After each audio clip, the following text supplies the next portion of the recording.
Welcome to the Gay Buddhist Forum, where teachers from all schools of Buddhism offer their perspectives on the Dharma and its application in modern times, especially for LGBTQI audiences. These talks are offered freely to the world and made possible by appreciative listeners. If you would like to support our efforts to share the Dharma with underserved audiences, please visit gaybuddhist.org. There you can donate, find a list of upcoming speakers, or enjoy many hundreds of these recorded talks dating back to 1996.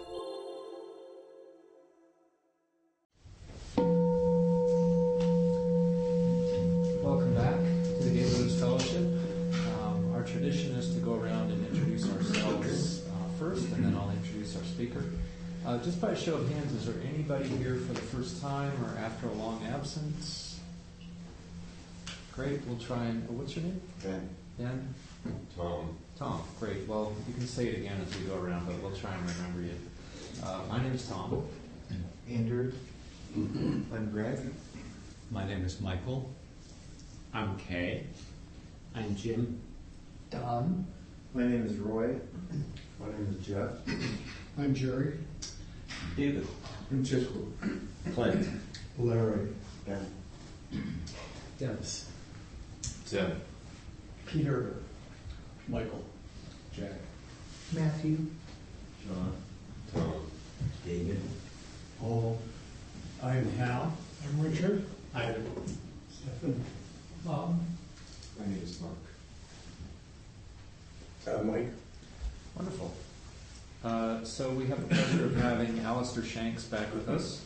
Alistair has been a dedicated practitioner and teacher of the Daoist internal martial arts for over 20 years. Since 2008, he has been an adjunct faculty member at the American College of Traditional Chinese Medicine, CIIS, where he teaches Tai Chi. Alistair was a volunteer with Zen Hospice Project from 2004 to 2014, and was hired to serve as the volunteer program manager last year. His other volunteer work includes working as a Buddhist chaplain at San Francisco General Hospital and leading meditation sessions for inmates in the San Francisco County Jail. Alistair has a degree in philosophy and all sorts of other good stuff, so I won't embarrass you too much. But Alistair, welcome very much. Thank Happy you. to have you here. Thank you for having me back. During the meditation, I was just kind of luxuriating in the stillness of this space. It's really quite a lovely place to sit.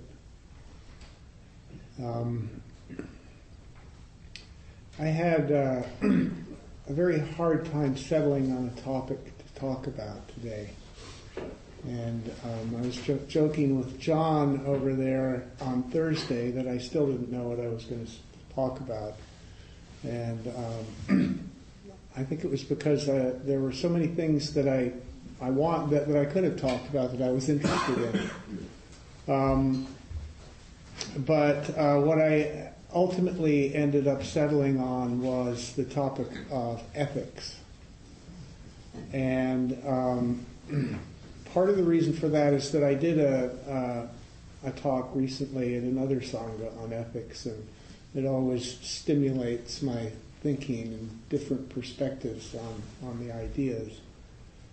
And somehow it seems relevant in these ethically challenged times politically.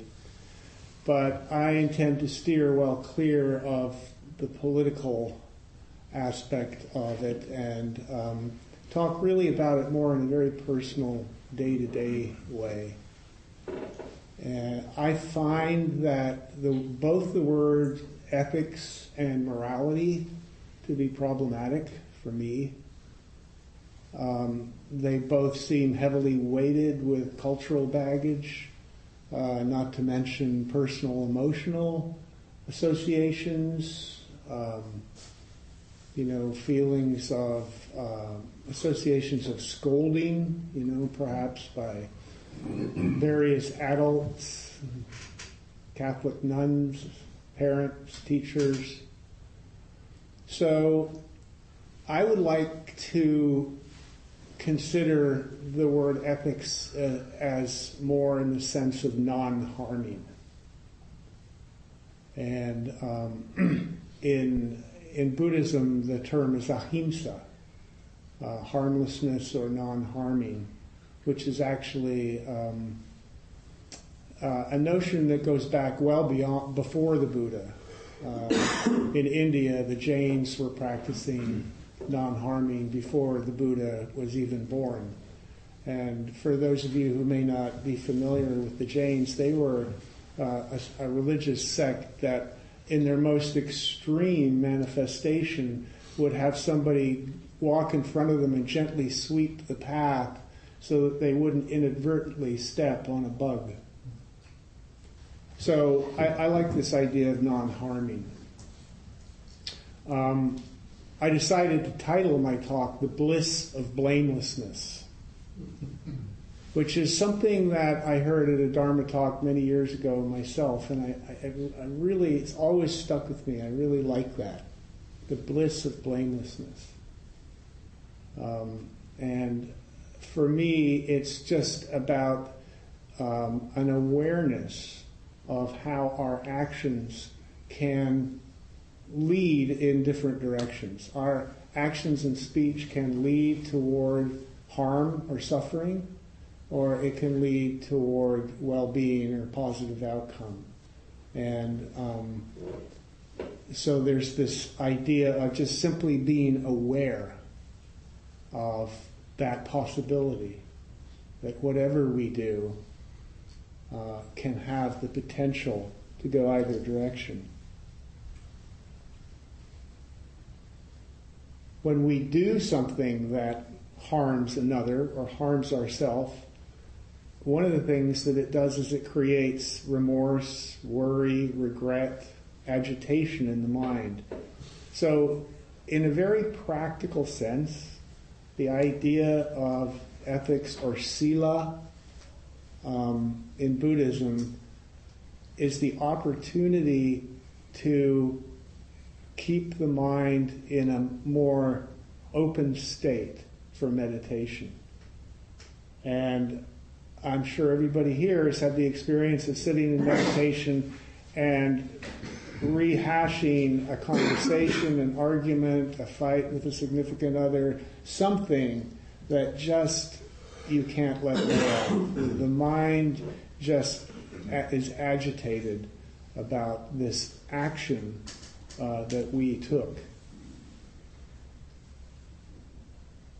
So, sila is a major part of the Eightfold Path, and it is comprised by the pieces of right speech, right action, and right livelihood.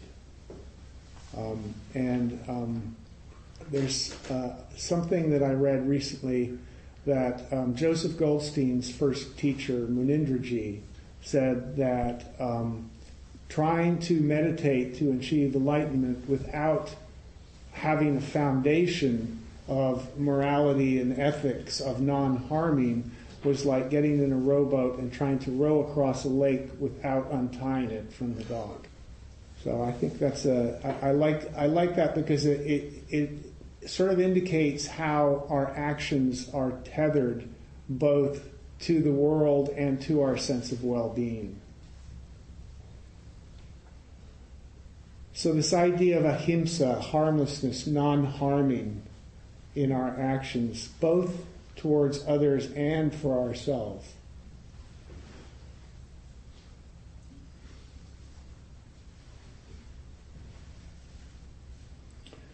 It's also considered by some teachers that harmlessness is a synonym for compassion. That when we approach our actions in this way, it is an expression of compassion.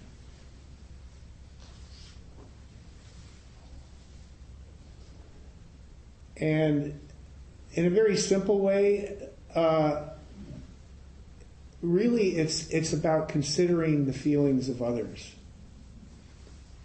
And I like to think that good manners, I was brought up in a family where I had manners hammered into me, But on a very basic, and some people think that manners are sort of this esoteric thing of where you put the flatware on the table and how you lift your soup bowl, your spoon to your mouth, and various things like that. I like to think about manners as being about just considering the feelings of others. And I used to like to read, I haven't been doing it recently, but the column by Miss Manners. I loved it because that's really what it was about. Was it about considering others' feelings? It was about gentleness. So to think and act ethically is to be aware of the law of cause and effect. We do something, it has an effect. And that's a pretty basic law. That is the law of karma. Our actions have repercussions, regardless of what. And we may not always be aware of what those repercussions, what those results are. Damien Keown, who's a Buddhist scholar and monk, says that moral appreciation means caring about others and the effects one's acts or omissions will have upon them. So this brings up the question of practice.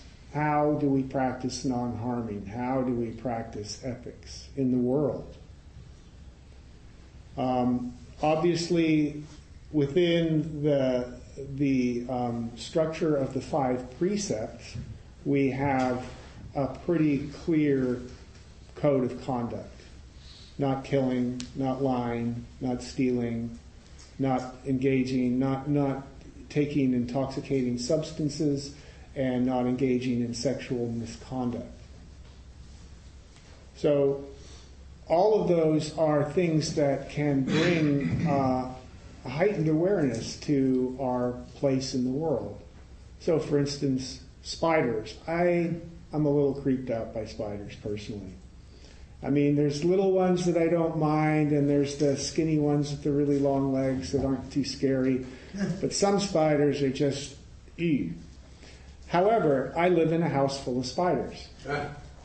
So, I am in the habit of taking a glass, putting it over the spider, and taking it outside and throwing it outside. And for me, that makes me feel better than it would if I were to simply kill the spider. That cartoon Garfield, one of the reasons I don't like that cartoon is that he's always killing spiders. So there's this sense of taking care of another being, of non-harming. Speech comprises a very major part of the teachings on ethics.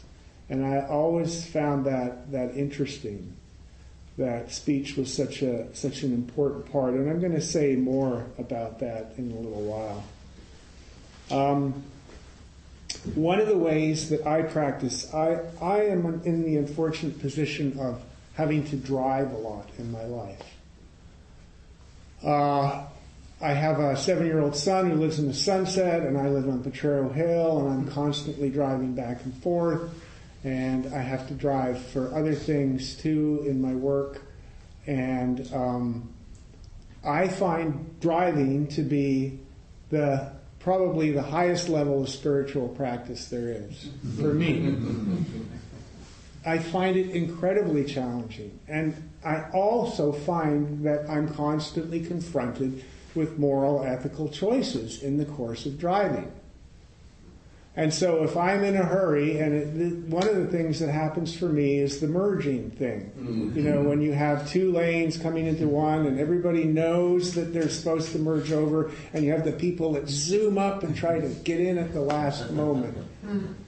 And I'm sorry to say that when I'm in a hurry, I get really aggravated about that stuff, and I have to be really careful. I have at times really, that thing where they try to get in and you try to stop them. It's horrible.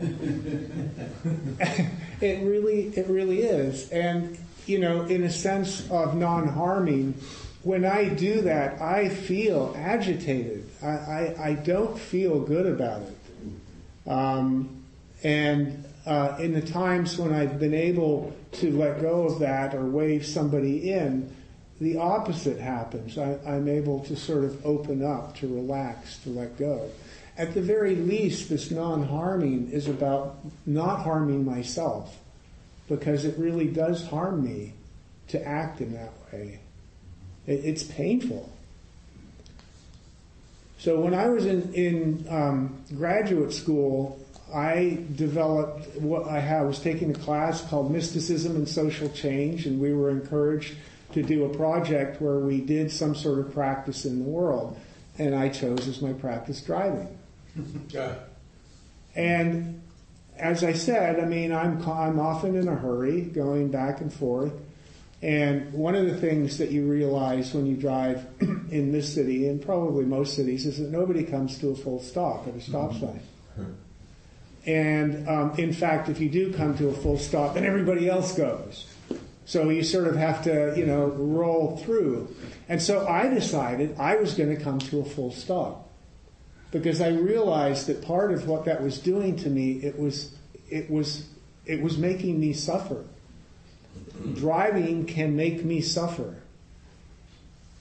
And sometimes my practice is simply to just notice this is suffering. My actions are causing me to suffer. So anyway, I started this practice of coming to a full stop, and even taking a breath.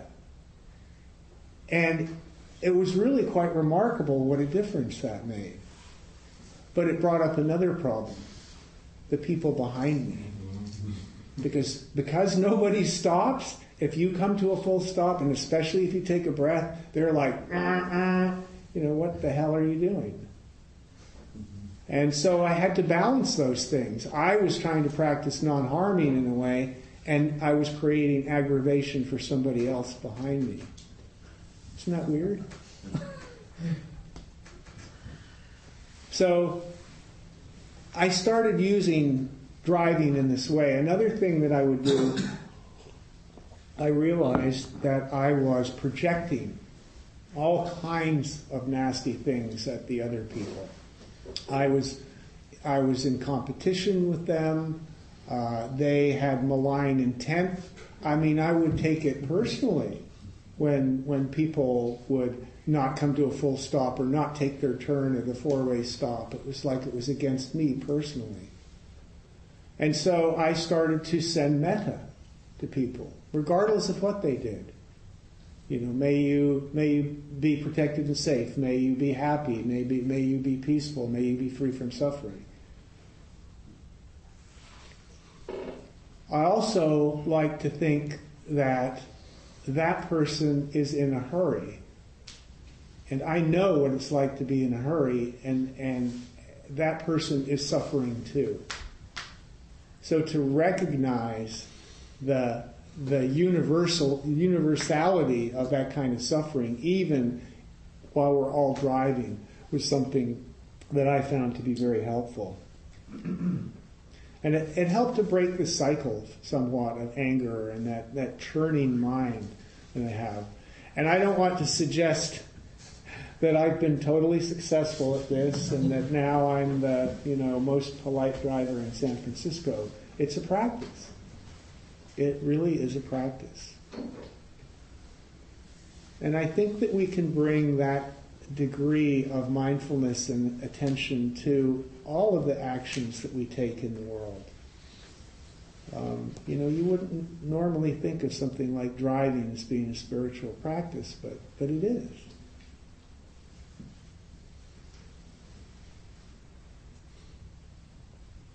Another thing that I do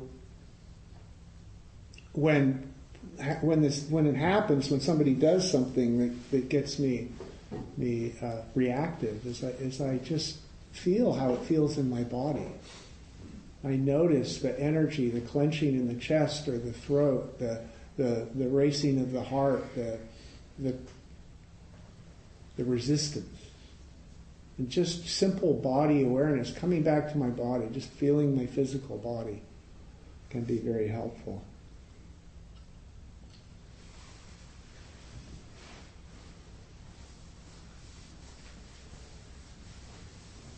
So, how do we know if an action is ethical or not? Hopefully, by its effect.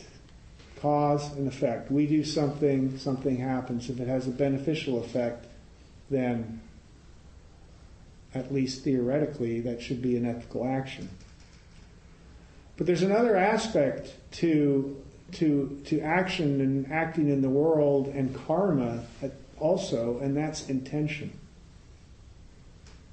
And so the intention with which we perform any action is critically important, our motivation.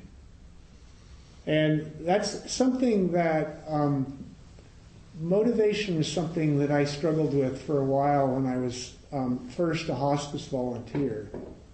Because, for one thing, I really got a lot out of it.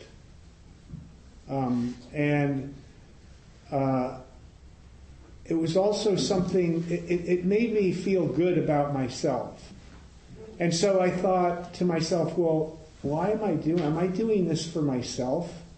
Because we have, I think, this idea, I'm not a big fan of this idea of altruism. I think that acting altruistically is a great thing.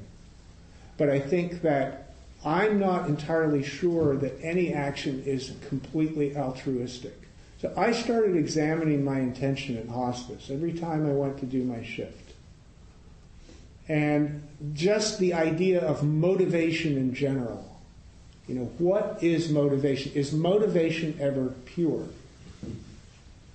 And what I discovered for myself was that my motivation was never pure. It was always an alloy.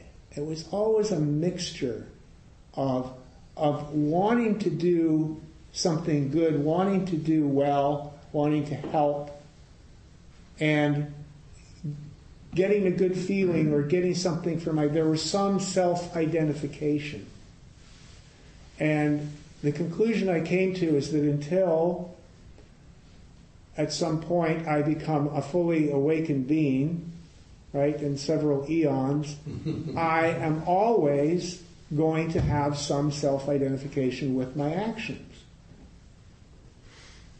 So I found that I had to drop that idea of altruism that when I act out of my own good intention, that it has to somehow be pure. I don't think our actions have to be pure. As long as our intention is to do well, is to help.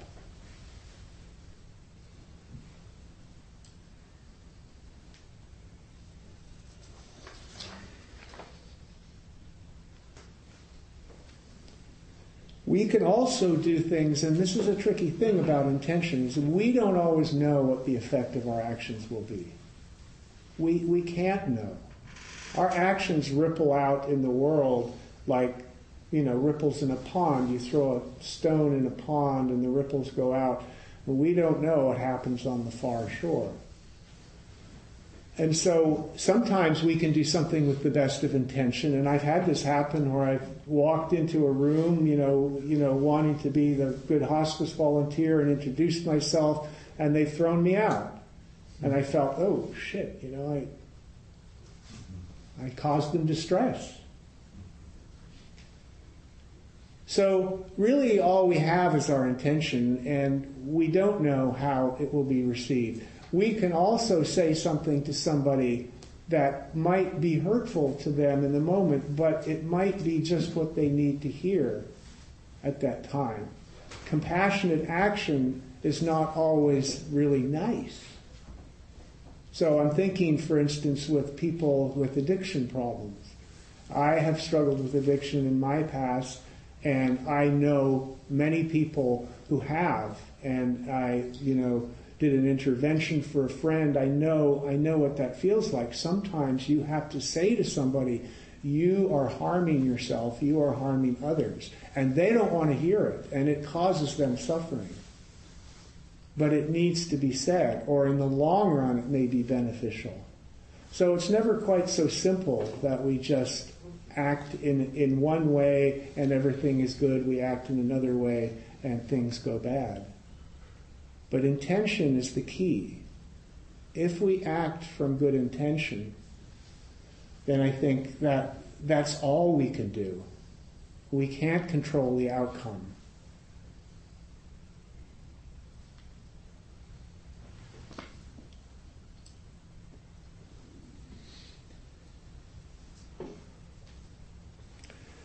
So our actions, you can consider actions and speech, which is an action, in binaries of good, bad, skillful, unskillful, wholesome, unwholesome. Regardless of what word you use, being aware of our intention and our motivation, that our intention and motivation is always to bring people to a place of non-suffering, to do no harm.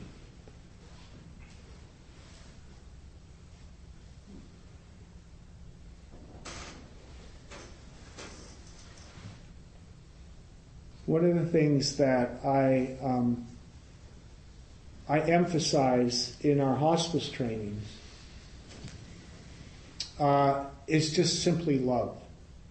And again, love is another one of those words that is really a little bit problematic because it carries so many Western notions of romanticism and romantic love and sexuality, but just love for another human being, love for the happiness of another, this idea of metta or loving kindness. And I think that in a way, love is kind of the foundation of all moral or ethical behavior. If you love yourself, if you love people, you will act in ways that are non-harming. And, to go back to the driving, I'm often not in a state of love when I'm driving. I mean, I have aggression that comes up, real aggression and anger, and it's uncomfortable. It's suffering. But again, it's this idea of we practice with that. We practice with feeling love. I mean, one of the things that I want to talk about too is interdependence, because regardless of how I feel when I'm driving, or at any given time in my life, the reality is that we're all interdependent. We are all interconnected in profound ways, and this is the absolute bedrock of the 12-fold chain of dependent origination, that everything is dependent on causes and conditions. In fact, we can do a thought experiment.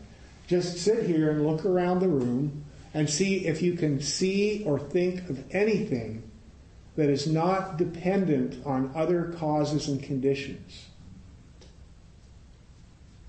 And if you put aside the idea of a divine being, a creator, you can do this with everything, and you will not find a single thing that isn't dependent on prior causes and conditions.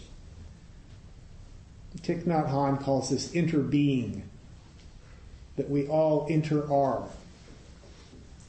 We all had parents, we all had people who nurtured us, who taught us, who fed us, who brought us up. We had friends, we had colleagues at work who supported us.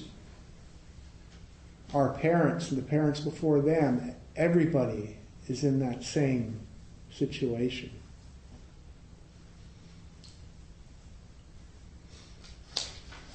So I want to leave lots of time for discussion. I'm going to skip some things here.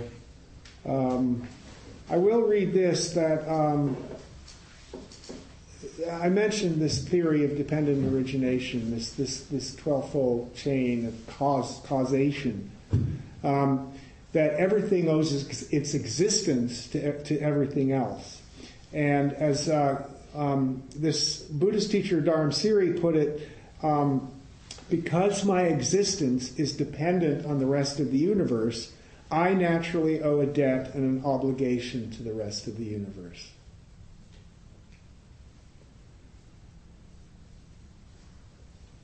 And this is straight from the Pali Canon, the Sutta Nipata. As I am, so are these. As these are, so am I. Identifying himself with others, let him not kill nor cause anyone to kill.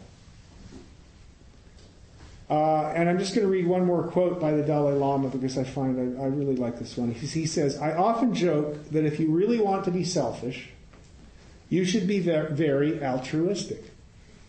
You should take good care of others, be concerned for their welfare, help them, serve them, make more friends, make more smiles.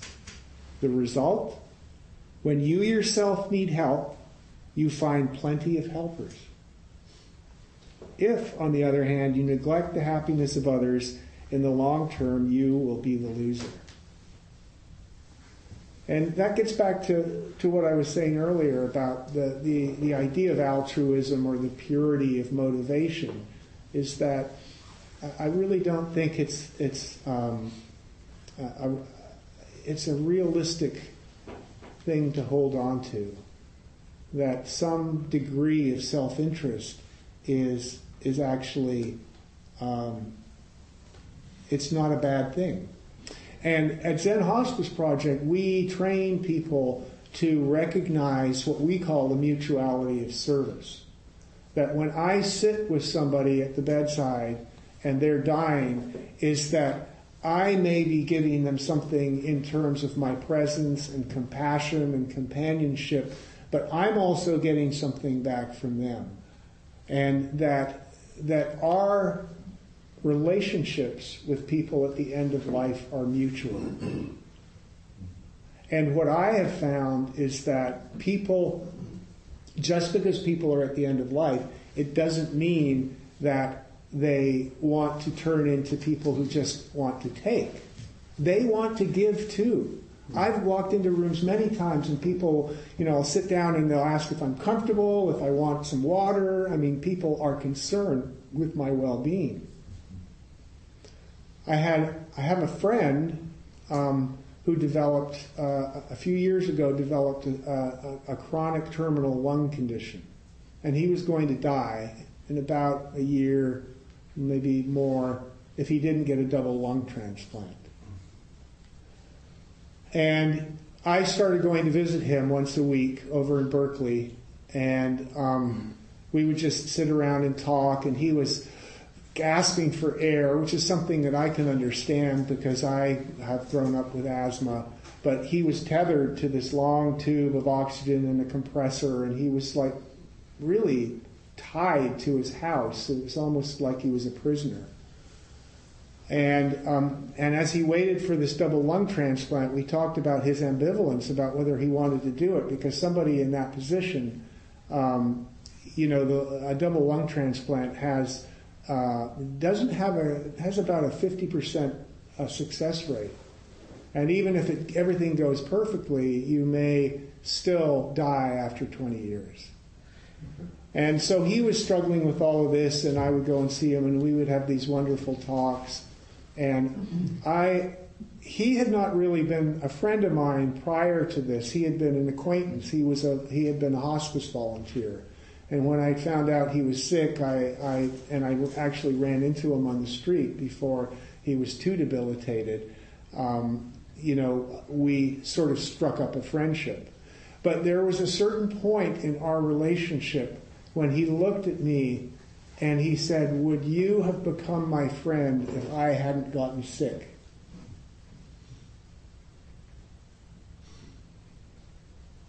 And I felt that right here. What he was saying was that he didn't want to be the passive recipient of my compassion. He wanted to be in a relationship, not I'm an altruistic helper.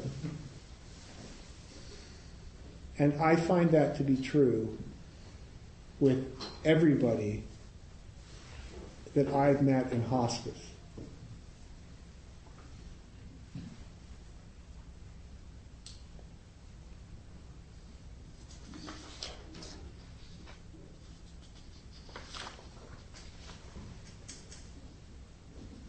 One of the important things that we need to do to pursue ethical action, to behave in ways of non-harming in the world, is to be able to look honestly at ourselves. Self-examination, mindfulness of the self and our motivations.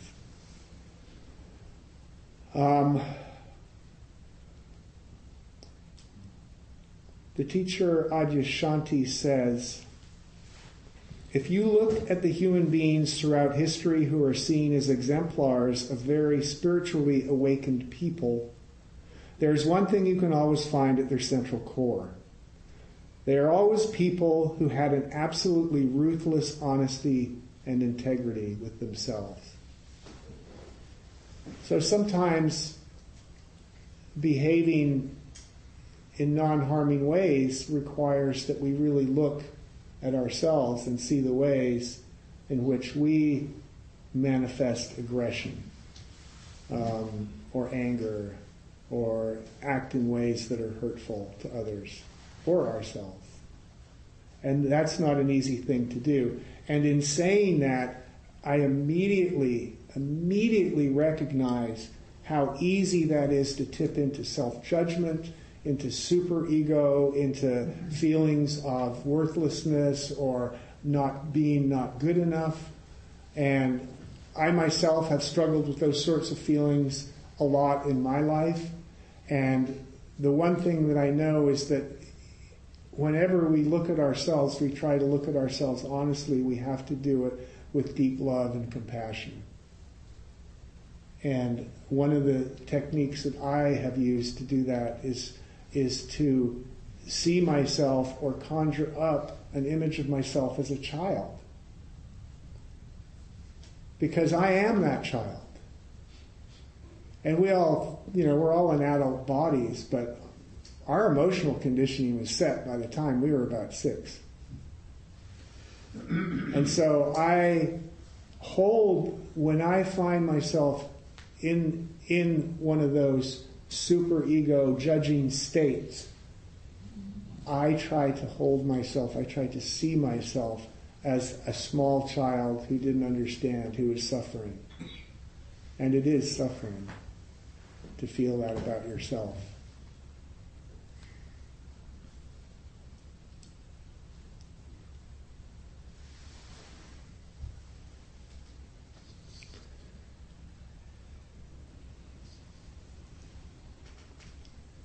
I thought that I would share a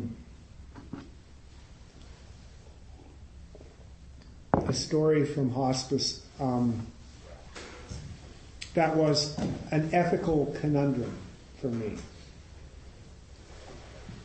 And it ultimately, for me, did come down to what seemed to be the least harmful course of action. So we have this woman at Laguna Honda. She's still there. She's 70 years old, and she has very advanced dementia, does not speak, is non-responsive. She will track with her eyes often, not always. And she has a very wonderful son who comes with his wife to visit her several times a week, all from Oakland. And he has told me that they had discussions before she got like this. She was a lawyer. They had discussions about her not, if she were ever in that state, that she would want, life support taken off, or she didn't want to end up that way. But she never filled out an advance directive. And she ended up that way. And so this was incredibly painful for the son, and I don't know what she feels, what she experiences, what her world is, but I imagine that it might be painful too. So this woman had never been known to talk in the many, many months that she'd been at hospice, and then a couple of months ago, one of our volunteers went in to see her, and there was a CNA, another nurse, there was a nurse in the room, and they were giving her some water, and after taking a few sips, she, according to this volunteer, she whispered, "Wait a sec." Now that in itself was astounding, because this woman had not been known to speak any word to anybody. And she indicated that she needed some time. And so both the volunteer and the nurse heard this. And so the volunteer complimented her on being able to speak and tried to encourage her to say more, and asked her to tell her what she wanted. And she got up close to her, and she said she thought she whispered death. And they came out slowly, and then there was a pause, and the volunteer said, "Do you want to die?" And she clearly whispered, "Absolutely."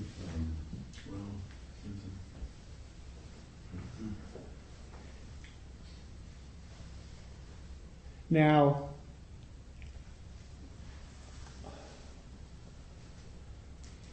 in my role as a volunteer manager there, I hear a lot of things, and I have relationships with the family members, and so my conundrum was, do I tell the son? Nothing can be done for this woman. Legally, she has to live out her life the way she is. If I told the son, it would create untold suffering. Unquestionably, in my mind. So I had to make the decision, do I tell him or do I not?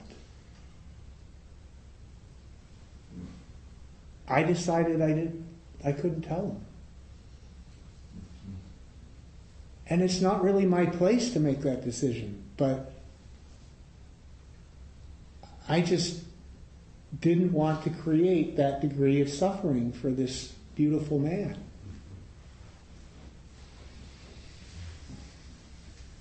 And I'm not saying it's right. I don't know if it's right.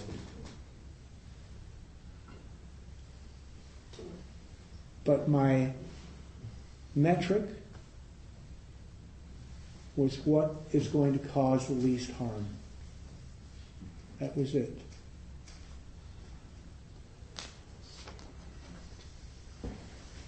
So we're getting a little short on time.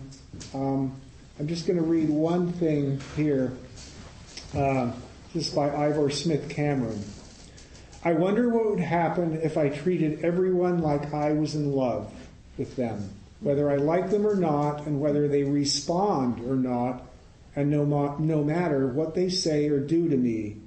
And even if I see things in them which are ugly, twisted, petty, cruel, vain, deceitful, indifferent, just accept all that and turn my attention to some small, weak, tender, hidden part and keep my eyes on that until it shines like a beam of light, like a bonfire I can warm my hands by, and trust it to burn away all the waste which is not, never was my business to meddle with. So we have a few minutes for questions or comments. Yes? Thank you for a great Dharma talk. Yeah, thank you. Reminds me and taught me so many things. You know, like the Dalai Lama Ramdas says, if you want to really be selfish, serve somebody. Yeah. It's the highest form of selfishness. Yeah. Yeah. The highest form of selfishness. Yeah, I like that. And in terms of owning your own motivations for helping. I used to train volunteers, and it's saying, oh, I just want to give them everything. And I said, wait. It's dishonest, first of all. And it's not possible, like you said, to intervene, it makes us feel good, but it doesn't mean that we deny that, and so that's where shadow comes in. There are plenty of codependents who need you to be needy. Yeah. Yeah, it's very different from codependence. Yeah. Thank you. Yes, please. Yeah, I wondered if you could address the issue of sometimes arrogance of good intentions. I had one instance in my life as a gay man where this Christian woman, a very sweet, kind woman, I don't know whether she had any ego about what she was doing, but she was genuinely grieving that I'm a homosexual and wanted to do something to help me either get off the path or lead a celibate life or something. And I didn't see hatred or anger toward it. I just saw genuine pain on her part that I'm leading this deviant lifestyle. And yet underneath that pain was a tremendous arrogance that she couldn't acknowledge that, I'm living my life the way I see is best. Yeah, one of the things that I didn't get to in my talk was the idea of wisdom or clear seeing.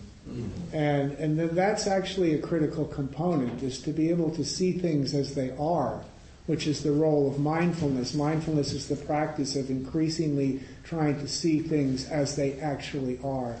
And so for this woman, sadly, she was in a state of ignorance. Yeah, but it was even more, it was ignorant, but you can be ignorant and not be arrogant. And there was, like, she knew what was right, and she was trying to help me do what was right rather than what I was doing. Yeah. No, it's a good point. Intention, for her, that was a good intention. Yeah. I'm going to bring up what you said about clear seeing. As we know, actions have consequences, and sometimes big consequences. And so we're imperfect beings that don't see things clearly, but we're forced every day to take small and big actions without seeing things clearly. So for me, it always gives me pause. I don't want to cause harm, yet I don't see things clearly enough to know. And then you end up kind of going with your gut. Do I think this is helpful or not cause harm, or, so I think it's a tricky business. Yeah, thank you for bringing that up. It's a good point. We can't know. That's just the nature of this existence that we're in, is that we can't know the ultimate effects of what we do. We don't see things necessarily clearly. But I do think it's important to always be able to examine our motivation and intention, to look at it as clearly as we're able to, and to come from that place. And it might end up being arrogant, and it might end up harming in ways that we're completely ignorant of. But, I guess we do our best.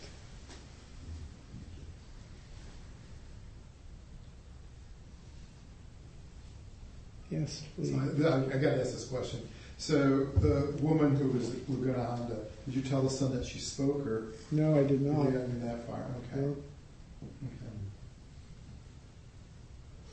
Well, I might as well tell you about my experience, because so I was very upset about the tax bill being passed Friday. And so yesterday I'm going in a crosswalk, walking across, and a car cuts me off, and I go, "You fuckers!" And usually, and then today, been there, done that. And then this morning I get on the phone with my 91-year-old Republican father. Now I'm the one that started it. He doesn't care how I do. And so it's just kind of like what showed me was like how angry I am and how I'm taking out other people. And I'm really harming myself more than I'm harming the person I'm yelling at, or trying to make my father wrong. And so thank you for your. And then I loved your thing on altruism also, because I do volunteer work and I feel good about it. But I know it's like it fills a day for me, and I'm there to help and learn, but also it's not completely, it's selfish also in some ways, and I never thought about it in that way, so thank you for that. Thank you. Alistair, thank you so much. Thank you. I really, personally, I just really appreciated your talk about traffic, Mhm. because a lot of times, I think myself and maybe in general, we think of non-harming as like, well, I didn't scrape anybody's fender, Right. I didn't cause physical harm, there was no accident, right? So that's non-harming, Yeah. but it's much more subtle than that. And Yeah. the way you dove into it was really very eye-opening. Thank you. Thank you for joining us. Next week, we will have Jennifer Barazon back. Jennifer is a unique blend of musician, teacher, and activist. She has 10 albums out, singer-songwriter. So she's been with us before and leads us in song as well as weaves into a Dharma talk. There's something special about getting vibrations to come out of your own body that really opens you up to not just yourself, but to the words that are spoken in the Dharma as well. So I encourage you to please come. Dana is the Pali word for generosity, and so that is what sustains our Sangha and allows us to meet in this beautiful place and put out our newsletter, over half of which go to prisoners, by the way, and various other outreach and things. So please be generous. There's a Dana Bowl. Maybe $10 is a suggested midpoint or something. So our host is there, Mike. I'm the host today, and I will be going around with the Dana Bowl. Also, there are some munchies, some of which are helpful and some of which are less helpful. But please help yourself. Are any of them harming or not? I should have rephrased that. No spiders, though.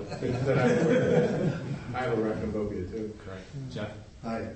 As some of you know, I started a GoFundMe campaign for a dear friend of mine in India. I met him in 2013 when he was sort of a bellhop at a guest inn in the Himalayan villages, one of them.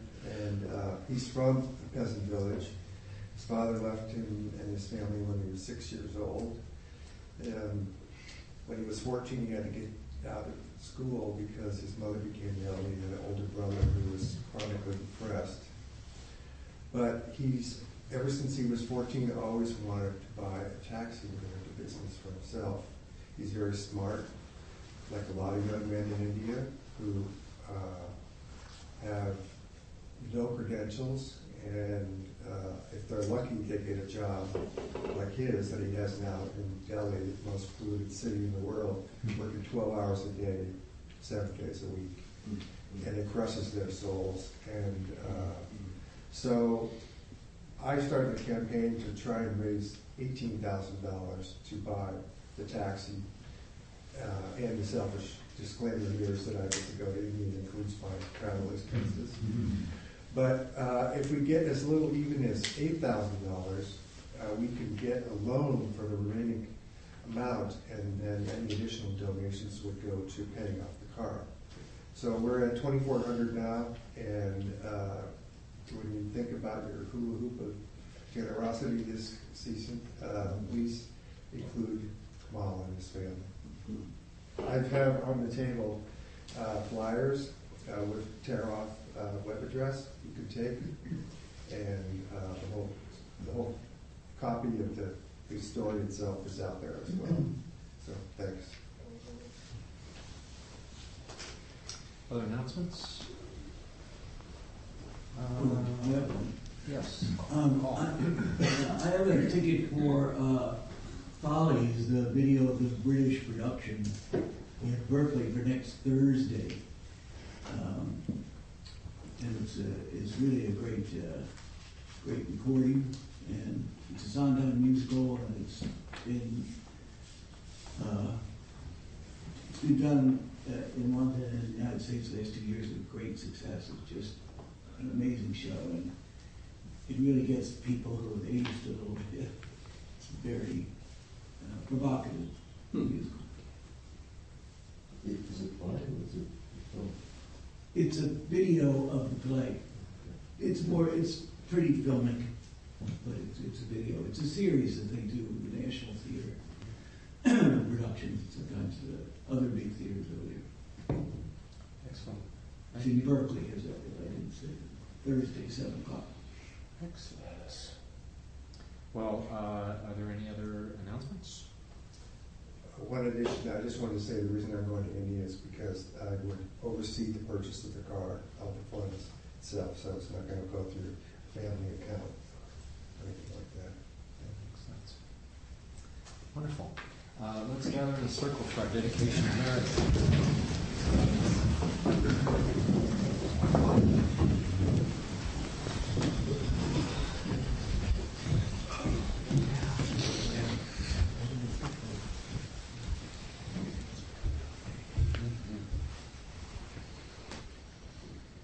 By the power and truth of this practice, may all beings have happiness and the causes of happiness.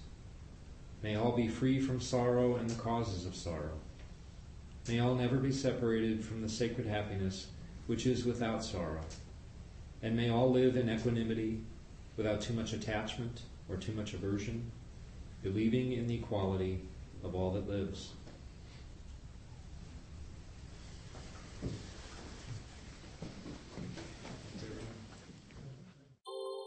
Thank you for listening to the Gay Buddhist Forum.